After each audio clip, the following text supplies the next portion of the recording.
Buenas noches, espero que estén bien. Hoy ha sido un día lluvioso, pero agradable, porque no hemos tenido ese calor terrible que hemos tenido en estos últimos meses. Un calor realmente agobiante, un calor que nos ha sacado completamente de nuestro estilo de vida, de cómo nos movemos, de cómo hacemos. Así que, gracias a Dios, muchas gracias a Dios que hoy llovió. Y además, al llover no hubo todas esas tragedias que comúnmente hay cuando caen aguaceros grandes.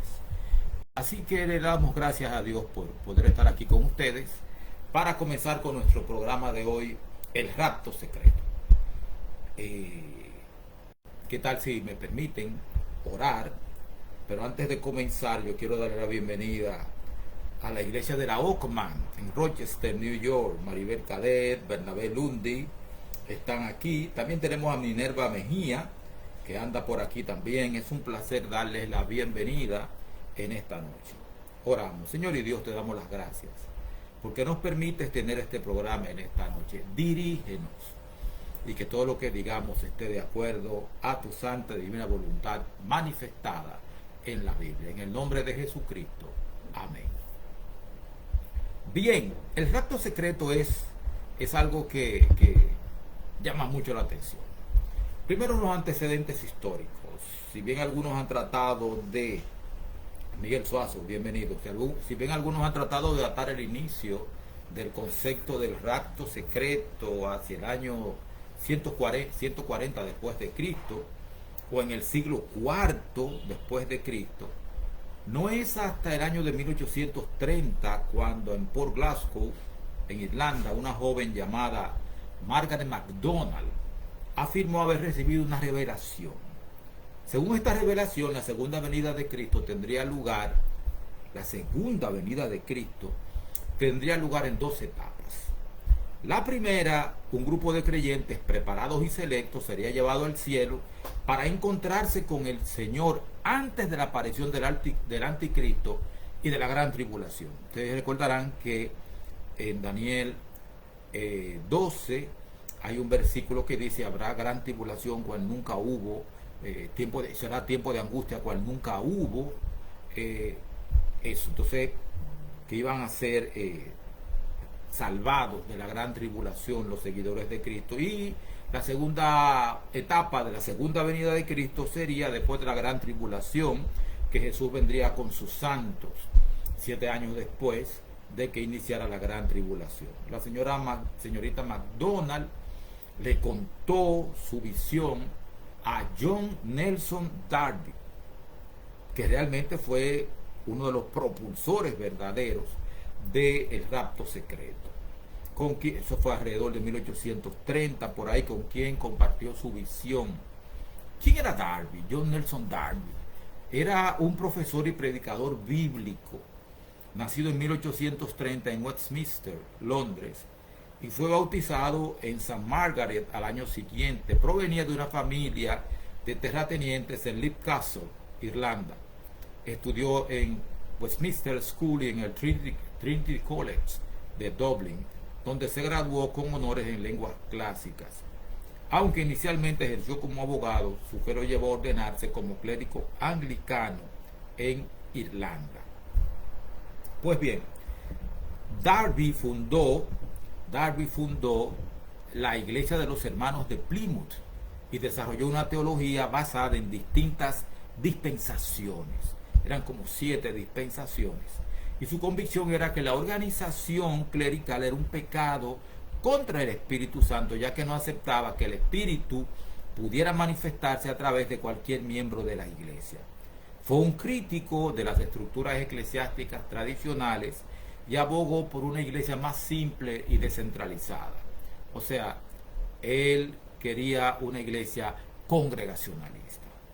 Entonces, Darby es considerado el padre del dispensacionalismo moderno y del futurismo también.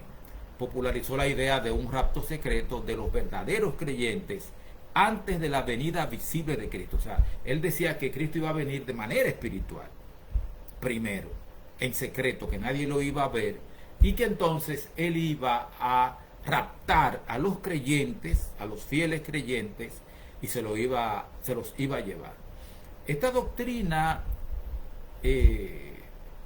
realmente caló dentro de los protestantes norteamericanos y en el Reino Unido, y tomó más fuerza a partir de los años 70, 1970 por ahí, cuando comenzaron a hacerse películas sobre eso. Left Behind, Dejado Atrás, hay una serie de películas de eso.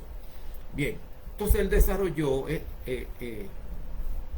esta enseñanza. Se basa en interpretaciones erróneas del rapto secreto de pasajes bíblicos como 1 de Tesalonicenses 4:17, donde dice que el Señor mismo con voz de ángel, voz de arcángel, y los muertos en Cristo resucitarán primero, luego nosotros los que vivimos, los que hayamos quedado, seremos levantados y seremos llevados con Dios en el cielo. Entonces él desarrolló un papel crucial en la difusión de la doctrina del rapto secreto, una doctrina que no tiene sustento bíblico. Entonces su influencia ha perdurado hasta nuestros días, y esta enseñanza sigue siendo objeto de debate y estudio en la teología cristiana. Fue Darby quien llevó a Scofield esta doctrina. C.I. Scofield fue un pastor, teólogo y escritor estadounidense que vivió a finales del siglo XIX y principios del siglo XX. Su obra más influyente fue la Biblia anotada de Scofield. La Biblia anotada de Scofield, publicada por primera vez en el año de 1909. Yo tenía una, pero las anotaciones y yo no nos pudimos poner de acuerdo.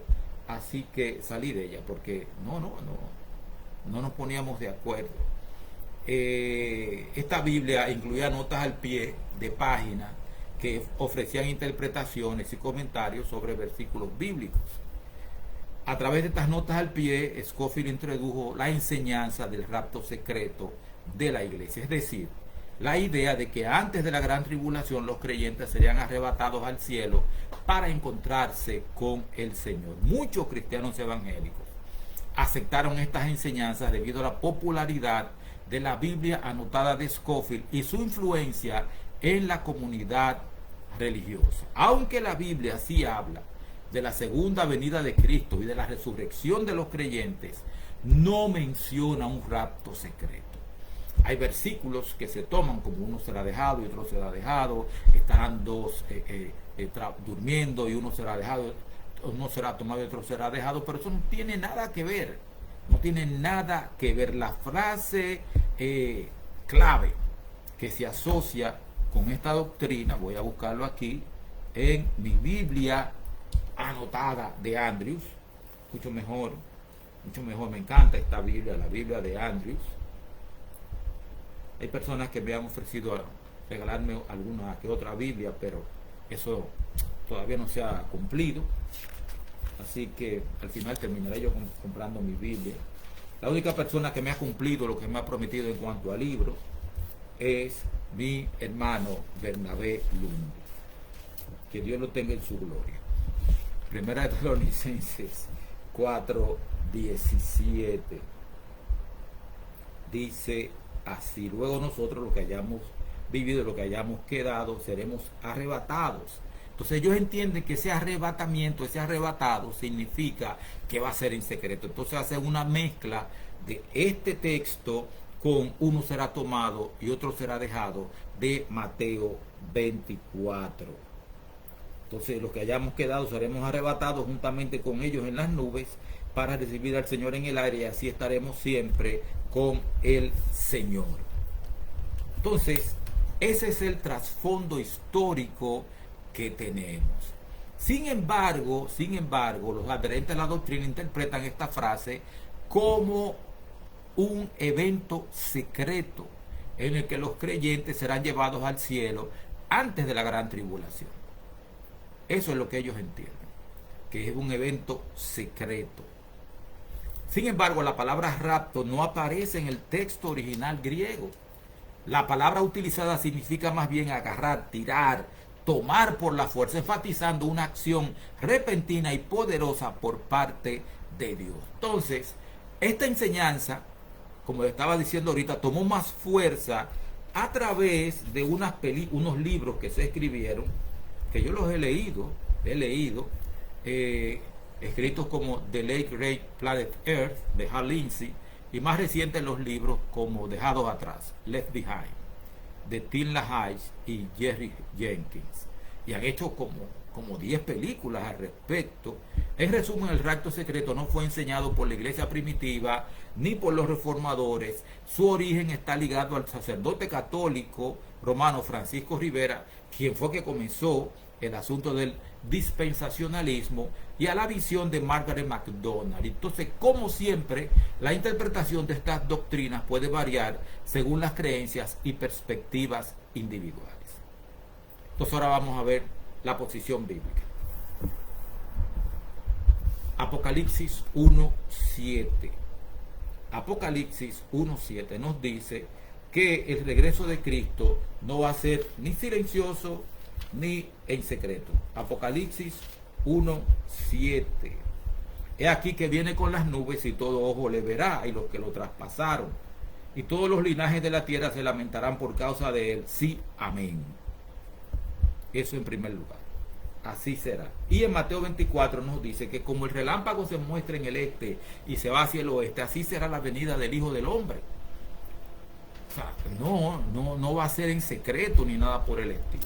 Entonces el dispensacionalismo propone que hay un tiempo para Israel, una dispensación para Israel y otra dispensación para la iglesia, y que la iglesia e Israel son dos pueblos separados que no deben confundirse. Consideran que el plan divino para Israel fue interrumpido cuando éste rechazó a Cristo, de modo que Dios tuvo que llamar a la iglesia como instrumento de salvación, lo que abrió un paréntesis en la historia de Israel. Para que este paréntesis se cierre, la iglesia debe ser arrebatada. Lo que se entiende es que durante los 7 años, entonces que la iglesia se suba al cielo, como le decimos, la iglesia que va a ser raptada, se va. Entonces Israel, en esos 7 años, la gente de Israel se convierte. No obstante, en el Nuevo Testamento no existe una distinción entre Israel y la iglesia. Aunque Romanos 9 habla acerca de Israel y de la iglesia, pero recuerden una cosa: Jesucristo era judío. Pedro y los apóstoles, los demás apóstoles, incluso Judas, el que lo entregó, eran judíos. Los 120 que estuvieron en el aposento alto cuando se derramó el Espíritu Santo eran judíos en su gran mayoría. Y los primeros conversos que venían de muchísimos sitios, la gran mayoría era judío. O sea, la iglesia cristiana nace dentro del pueblo judío. Entonces, en el Nuevo Testamento no existe esa distinción entre Israel y la iglesia. Pedro le predicaba a los judíos, Pablo le predicaba a los gentiles, y cuando no se ponían de acuerdo arrancaban para Jerusalén, y ahí hicieron el primer concilio de la iglesia. Entonces había, cuando el Israel natural rechazó al Mesías, dicen ellos, Dios levantó a la iglesia como único pueblo, integrado por judíos y extranjeros que han creído en Jesús. Eso sí, cuando Israel como nación no aceptó al Mesías, entonces Dios levantó a la iglesia integrada por todo el mundo, porque de un linaje de la tierra lo unió, y para Dios no hay judío, ni griego, ni gentil, ni nada por el estilo, ni libre, ni esclavo, ni hombre, ni mujer.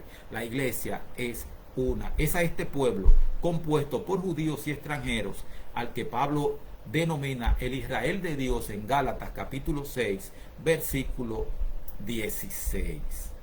Hay otra cosa que a mí me extraña mucho y que he aprendido en la investigación desde la semana pasada para acá.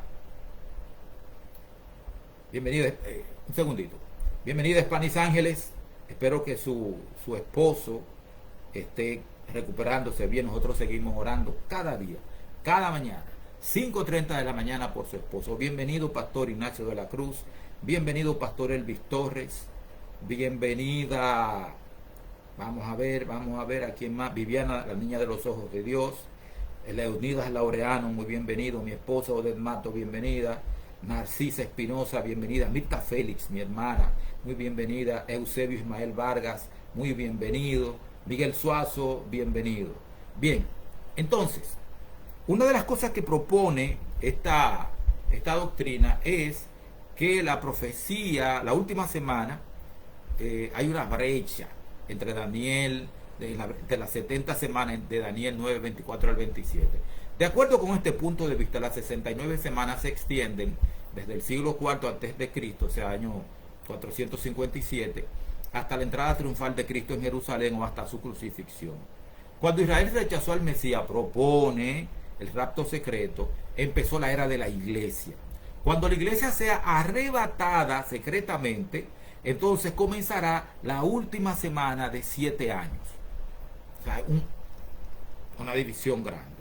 Durante esta última semana el templo de Jerusalén será reconstruido y también aparecerá el anticristo, quien perseguirá a los judíos y causará una tribulación de 3 años y medio.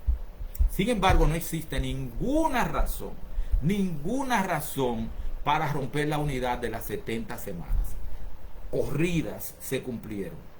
70 semanas están determinadas para tu pueblo. Las acciones mencionadas aquí, voy a buscarlo por favor, me permiten, en Daniel capítulo 9, y eso es un permiso que les pido para buscarlo aquí, para leerlo con ustedes, que debía haberlo buscado antes y haberlo puesto ahí en el texto que tengo. Daniel 9, 24 en adelante dice lo siguiente. Ustedes recordarán que Daniel estaba leyendo el libro del profeta Jeremías. Esto fue en el primer año de Darío, hijo de Asuero, de la nación de los Medos. Entonces él estaba leyendo la profecía del profeta Jeremías y se da cuenta Daniel llevaba registro de eso. Y dice, no, ya se están cumpliendo los 70 años, y comienza a orar, a confesar los pecados de Israel y todo eso, y le dice, Señor, acuérdate, perdona, ayuda, y entonces en ese momento aparece Gabriel. 70 semanas están determinadas sobre tu pueblo y sobre tu santa ciudad, para terminar la prevaricación, poner fin al pecado y expiar la iniquidad, para traer la justicia perdurable, sellar la visión y la profecía, ungir al santo de los santos. ¿Sabes pues si entiende que desde la salida de la orden para restaurar y edificar a Jerusalén, año 457, eso está en Esdras capítulo 7, cuando Artajerjes le dice a Esdras que designe jueces, que reconstruya la ciudad y que haga todo lo que tiene que hacer, y que ponga administradores y haga justicia, o sea, le devuelve a Judá no la independencia completa, pero le da autoridad judicial y administrativa hasta el Mesías príncipe. El Mesías príncipe es Jesucristo. Mesías significa ungido, que es lo mismo que Cristo. Mesías es ungido en hebreo y Cristo es ungido en griego. Entonces, nos lleva esto hasta el Mesías príncipe. Por lo tanto, es imposible que este texto se esté refiriendo aquí a este rey Antíoco Epífanes, alrededor del año 200 antes de Cristo, quizás antes del 168, porque en el año 168 los romanos le dijeron a Antíoco Epífanes que él ya no tenía fuerza para atacar ni perseguir a nadie, que eran los romanos los que gobernaban a partir de ahí, y a partir de ahí entonces comienza la edad de las piernas de hierro y muslos de hierro. Antíoco Epífanes no llegó hasta el Mesías príncipe, no llegó hasta allá. El Mesías príncipe aparece en el año 27 de la era cristiana, que era el año 15 de este emperador romano muy de Tiberio. El año 15 era el tiempo de Tiberio. Habrá 7 semanas y 62 semanas, o sea, 69 semanas. Se volverán a edificar la plaza y el muro en tiempos angustiosos. Después de las 62 semanas se quitará la vida al Mesías. Está hablando aquí de la crucifixión de Cristo. Entonces tú no me puedes llevar al final del tiempo, del fin, para hablarme de que ahí continúan esta semana continúa después de más de 2000 años. No, no, sigue ahí porque nos lleva a cuando se quita la vida al Mesías en el año 31, en la Pascua del año 31.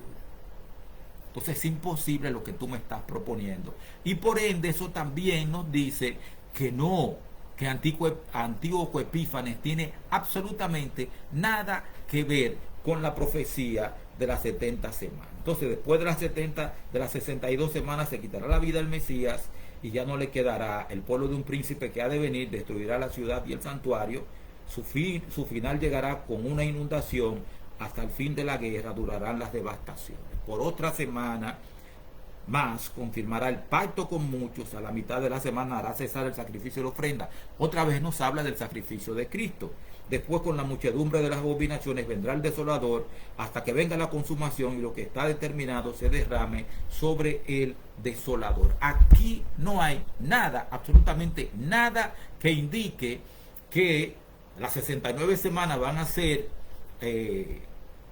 antes o cerca o alrededor del año 1 antes de Cristo, el año 4 antes de Cristo, y que la otra parte va a ser después, al final de los tiempos. Todo va corrido porque todo nos lleva hasta el Mesías príncipe, hasta Jesucristo y hasta la muerte de Cristo, y más aún hasta la muerte de Esteban.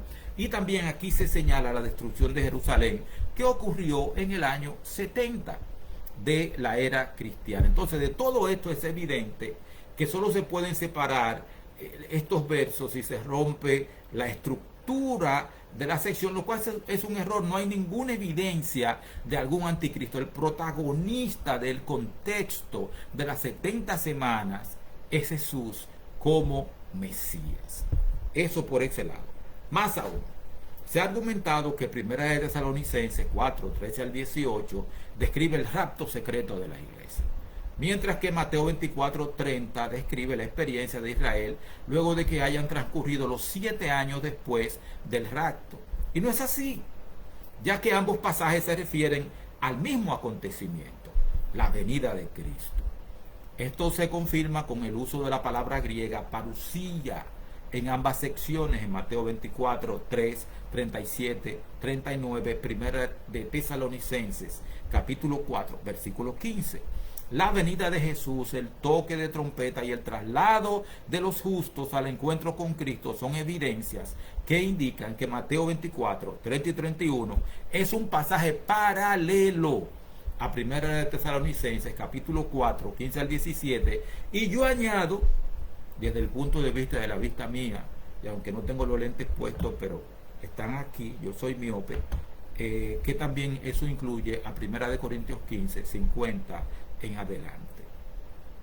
Algunos dicen, no, dice que como ladrón en la noche. Primera de Tesalonicenses 5, 1 al 3, Segunda de Pedro 3, 10. Esto solamente enfatiza la manera sorpresiva en que Cristo volverá para aquellos que no lo están esperando. Por otro lado, la declaración de que uno será tomado y el otro será dejado, Mateo 24, 39 y 40, es una forma de referirse a los dos grupos que habrá en el día final, los salvos y los perdidos. En síntesis, no hay fundamento bíblico para un rapto secreto. No hay una segunda venida de Cristo en dos etapas. Cuando Cristo vuelva, todo ojo le verá. Apocalipsis 1:7. Hay algo que a mí me llama mucho la atención, porque en en Apocalipsis 1:7 dice que todo ojo le verá, aún los que le traspasaron. Cuando vamos a Mateo 26, segundito, vamos a leer a partir del versículo 62, Mateo 26, 62 en adelante. Se levantó el sumo sacerdote y le preguntó, ¿no respondes nada? ¿Qué testifican estos contra ti? Pero Jesús callaba. Entonces el sumo sacerdote le dijo, te conjuro por el Dios viviente que nos digas si tú eres el Cristo, el Hijo de Dios. Jesús le dijo, tú lo has dicho. Y además os digo que desde ahora veréis al Hijo del Hombre sentado a la diestra del poder de Dios y viniendo en las nubes del cielo. Es una promesa que Jesucristo le hizo a Anás, Caifás y todo el Sanedrín, todo el que estaba en contra de él, de que cuando él regresara por segunda vez, ellos iban a resucitar. Anás, Caifás, los que lo crucificaron, todo el que estaba voceando, crucifíquele, crucifíquele, Pilato y toda esa gente iban a resucitar, lo iban a ver venir en gloria y se iban a morir de nuevo. Entonces, también va a ser audible que hasta los muertos que creyeron resucitarán. Juan capítulo 5, versículo 28. Viene el día en que todo lo que está en el sepulcro oirán mi voz. Entonces, nosotros debemos estar sumamente basados en lo que dice la Escritura. Nosotros no podemos coger gente que toma un versículo aquí, otro versículo allá, otro versículo allá. No, eso no es doctrina. Doctrina es todo lo que la Biblia dice acerca de un tema y es coherente. La coherencia de la Biblia en cuanto al regreso de Cristo, a la segunda venida de Cristo, no da espacio ni para el dispensacionalismo, ni tampoco para dividir la profecía de las 70 semanas, porque todas apuntan a Jesucristo. Todas apuntan al Mesías príncipe, a su ministerio y a su muerte. Todo apunta hasta eso. Así que voy a tomarme un minutito más para saludar a todo el que está aquí y entonces concluimos, porque ustedes recordarán que mi programa ahora es de media hora. Entonces todo lo que vamos a enseñar lo vamos a enseñar de una manera concisa, precisa y, si se quiere, hasta maciza, para que nadie se pierda. Andy Cabrera, eso sí, es una resurrección especial para ellos. Arelis Méndez, mi hermana, mi anciana, está aquí. Olga Paulo, mi hermana, está aquí. Jacqueline Vélez, un placer tenerla por aquí. ¿Quién más? Celestina Chavarría, muchas gracias por estar aquí. Déjame decirte, Celestina Chavarría, que yo aprecio a todo el que está aquí. Yo se lo agradezco profundamente. Ustedes son mi motivación para venir a hacer estos programas. Pero me gusta ver que Celestina Chavarría está aquí. Elías Rodríguez, muy bienvenido. Ya saludé a todos los demás que están aquí. Así que ya terminamos. Si alguien necesita estas notas que he hecho, solamente tiene que escribirme por el Messenger y yo con mucho gusto se las envío. No hay ningún problema para mí en hacer eso. Muchísimas gracias por estar aquí en esta noche. Bernabé Lundi. Exacto, la parábola del trigo y la cizaña también le da por la cabeza el rapto secreto. Exactamente, es así. O sea, no hay manera de ver eso. No hay manera de ver eso. Pero nada que hacer. La gente, creer es un acto de la voluntad. Creer es un acto de la voluntad. Así que, mis hermanos, bendiciones para todos ustedes. Si me permiten, voy a orar para concluir con el programa de esta noche. Gracias, Dios, por la bendición del estudio de tu palabra, que se quede grabada en nuestras mentes y corazones y nos ayude a profundizar en las Escrituras para desechar todas estas doctrinas falsas, estos vientos de doctrinas que andan por ahí. Bendícenos con tu presencia, en el nombre de Jesucristo. Amén. Nos vemos el próximo jueves. Estoy tratando de enamorar a los declamadores y poetas para que vengamos a hacer otro programa. Que Dios les bendiga. Ha sido un gran placer para mí estar por aquí y pasen todos ustedes muy buenas noches.